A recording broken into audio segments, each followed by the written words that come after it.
Bonjour, j'espère que vous allez tous et toutes bien. Je suis très heureuse et reconnaissante d'avoir cette opportunité, je dirais, d'échanger avec vous, de partager certaines expériences, des vécus, des idées. Euh, mais notre sujet est tellement décalé d'un parcours académique ou d'une spécialité, euh, je dirais plutôt un sujet d'ordre général qui nous touche tous dans l'ensemble.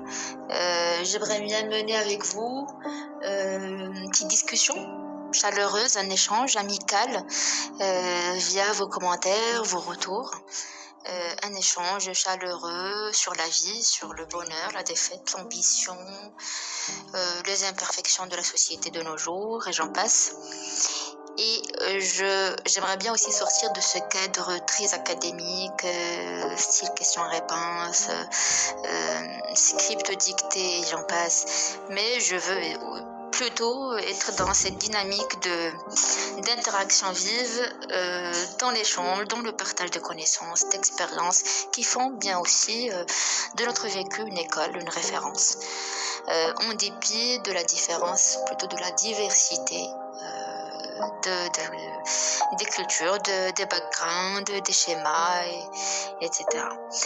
Donc, si je vous demande, à travers vos retours, via les commentaires, des définitions élémentaires, simples, sur la question du bonheur, par exemple, sur la question de la réussite, comment peut-on définir le bonheur, moi que j'ai une petite définition aussi modeste de ma part, si je me permets bien sûr de définir le bonheur en tant que, c'est un principe plutôt un terme volatile qui a parfaitement une connotation purement philosophique.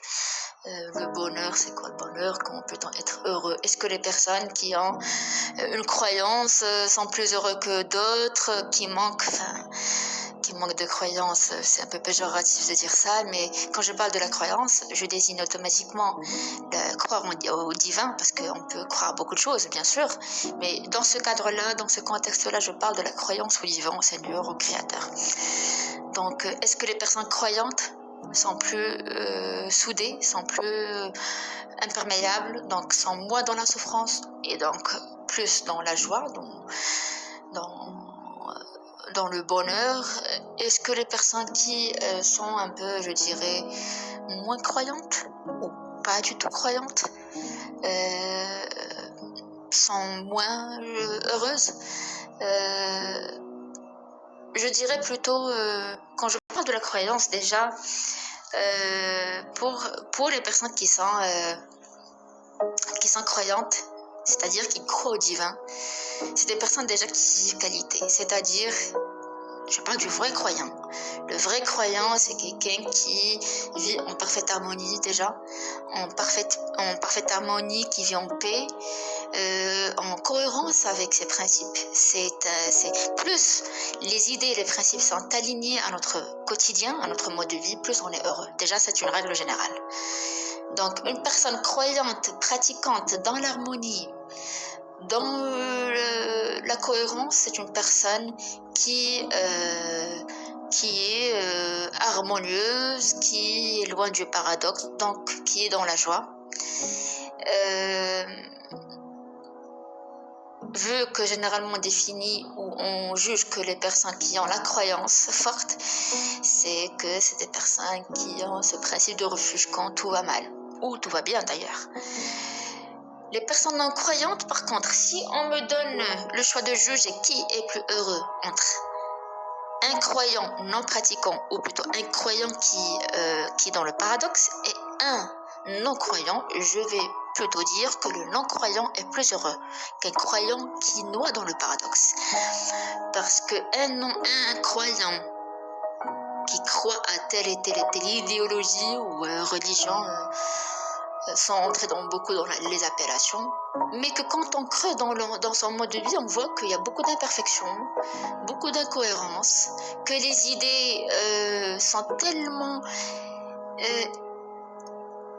qui sont tellement, je dirais, non alignés de sa vie du quotidien. Donc c'est quelqu'un qui mène une double vie, c'est quelqu'un qui est en souffrance. Parce que le paradoxe, la contradiction, les disparités ne créent que la souffrance, le dédoublement, la dissociation de l'identité, etc. Donc, c'est quelqu'un qui est tellement loin de la question du bonheur. Même si on peut voir que c'est quelqu'un qui vit, qui peut aussi vivre la passion, qui peut vivre les petits bonheurs éphémères, mais quand je parle du bonheur, c'est loin de ça. Le bonheur ne se définit pas des petits plaisirs du quotidien, éphémères bien sûr. C'est au-delà du palpable, c'est au-delà du concret. Le bonheur, le vrai sens du bonheur, c'est purement spirituel.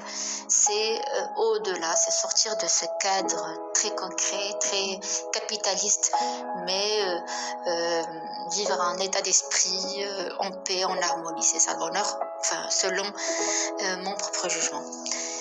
Donc, quand on voit cet exemple-là, et en parallèle, on voit un individu non-croyant. Il peut avoir d'autres croyances, mais au divin, il est non-croyant. Donc, non-croyant, mais en parfaite harmonie. Ses idées sont alignées à son mode de vie, qui déborde de principes, etc. Qui est moins dans le paradoxe, parce qu'on ne peut pas quand même vivre une vie à 100% harmonieuse.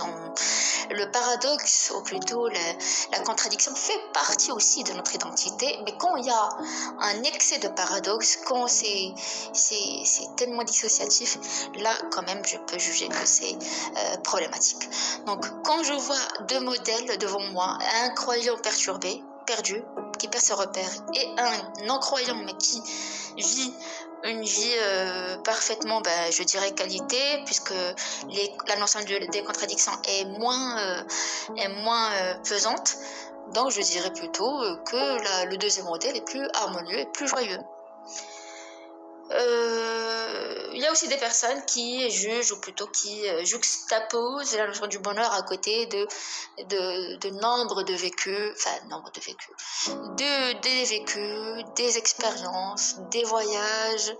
Plus on est souple, compatible, je dirais plutôt ouvert d'esprit, plus on croise d'autres cultures, etc. J'en passe à travers des voyages, plus on est dans cette dynamique de bonheur et de l'acceptation de l'autrui en dépit de ça, de la diversité des cultures, etc. Je dirais plutôt c'est une branche de définition, oui, mais ça n'empêche que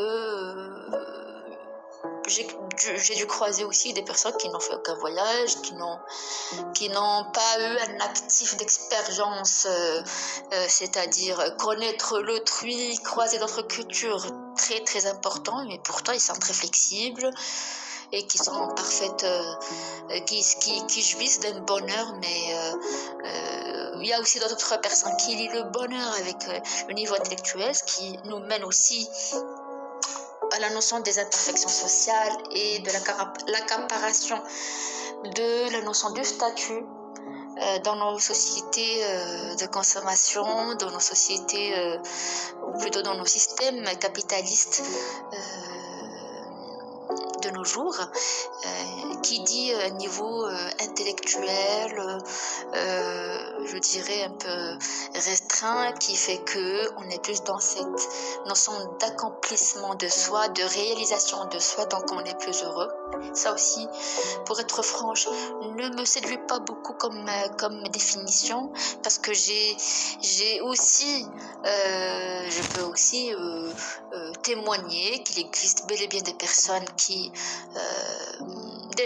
sont pas vraiment dans cette définition de personnes, je dirais, intellectuelles. C'est des personnes très simples, qui vivent en paix, qui sont pas vraiment je dirais, dans cette ambiance d'intellectuel, etc., mais qui vivent qualité, qui vivent très très bien. Déjà d'ailleurs, pour définir une personne intellectuelle, ça me, ça m'agace un peu.